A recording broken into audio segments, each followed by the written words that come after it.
Hello and welcome to the start of year 2 of our FCS Dynasty. We've got 12 roster and schedule review videos coming out in the next 12 days, and we're starting things off with the defending national champions, the preseason poll #1 Bryant Bulldogs. Let's get right into their roster. They have a lot of returning players, obviously. Every subscriber player was a freshman last season for all 12 of our schools except for one player, and he was on Northern Colorado. But let's get into it. Noel Montanez, sophomore quarterback. He is an 89 overall this season. Jason Stark, incoming freshman quarterback. He was a 4-star recruit coming out of high school.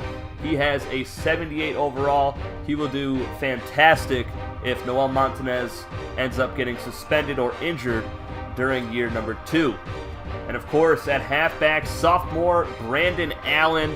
He placed number 2 in the Heisman voting last season and only lost by a few votes to MJ Gator Jr.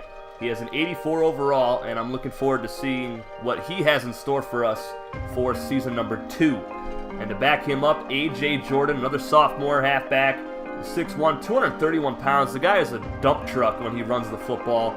He's got an 80 overall, and he had a fantastic season as well, right beside Brandon Allen.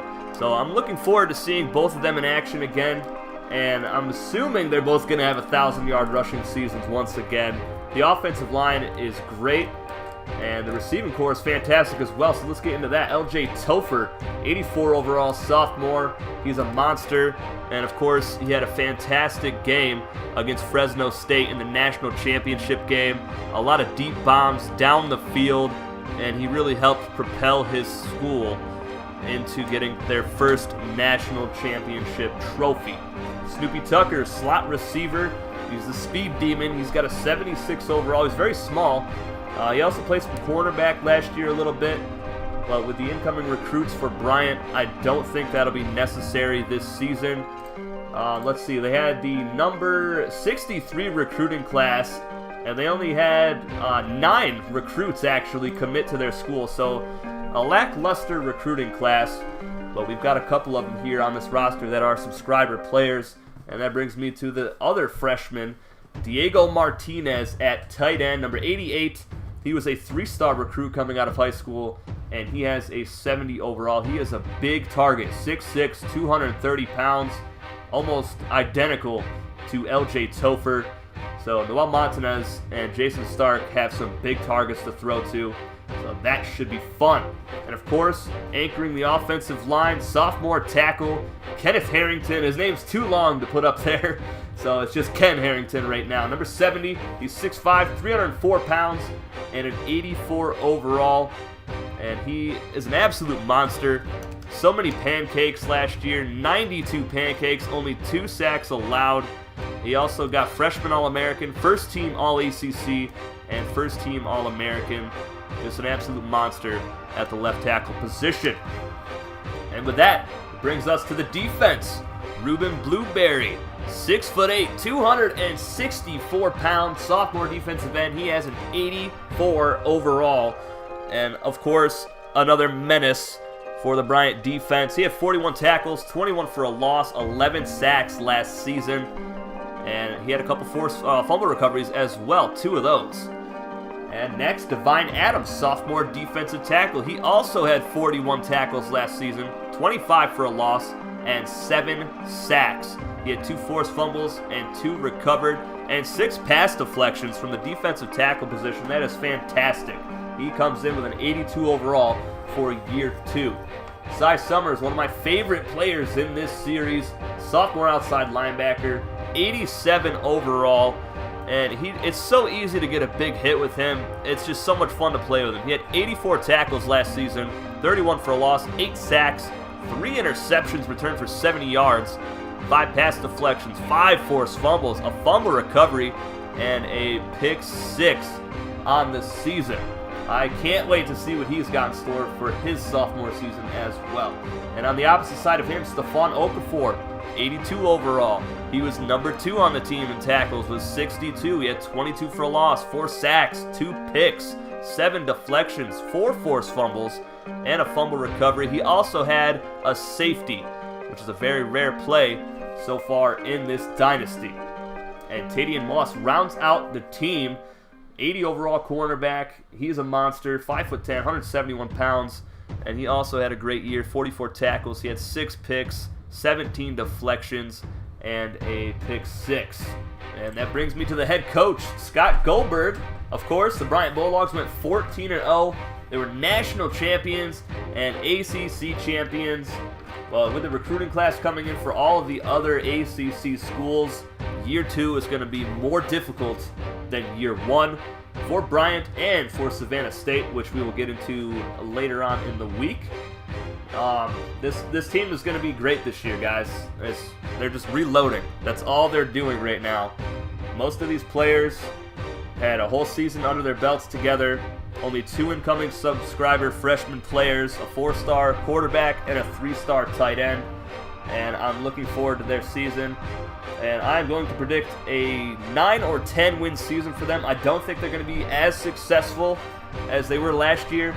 It'll be awesome to see if they'll be able to get in there and have a rematch with Savannah State in the ACC championship game. But as we look here at the schedule, we see that they'll be playing Savannah State in the regular season. So circle that game, folks. This is a very tough schedule for Bryant. There are 4 preseason poll ranked opponents on this schedule: Ball State, Savannah State, UTEP, and Tulane. Well, let's go from the top to the bottom. Week 2, they'll be taking on the 14th ranked Ball State Cardinals. From the MAC, that is going to be interesting. That's an away game. That's going to be a battle to start for the season for the Bryant Bulldogs.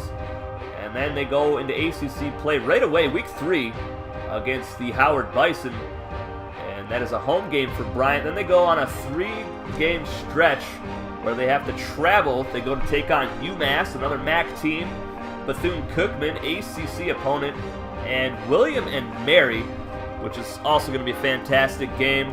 If you watched last season, you know that those 2 schools went into overtime. Cy Summers delivered a huge hit on 4th down, and they were able to come away with a victory as he knocked the ball loose. And of course, I made an error on the schedule. William and Mary is ranked 10th in the preseason polls. So that is 5 ranked opponents for the Bryant Bulldogs for year 2. This is going to be tough, guys. And of course, I looked at the Norfolk State Spartans roster, and they are absolutely stacked. So look out for the Spartans this season. They had a great year in year 1 as well. So I'm expecting them to do even better in year 2. Week number 8, they take on the NCAA State Aggies, who were the doormats of the ACC in season 1. And all the games that we saw them in, they got absolutely obliterated. So hopefully they got some more talent on their team, a little bit more speed, and they'll be a little bit better of an opponent going forward. Week number 9, the game of the year for Bryant and possibly Savannah State. And I cannot wait to see that matchup.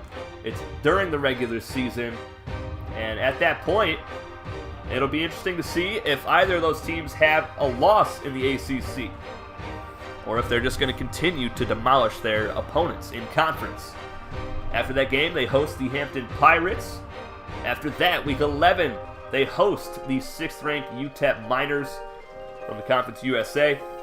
Of course, we saw UTEP towards the end of the season last year taking on VMI. VMI ran all over them and got the upset victory.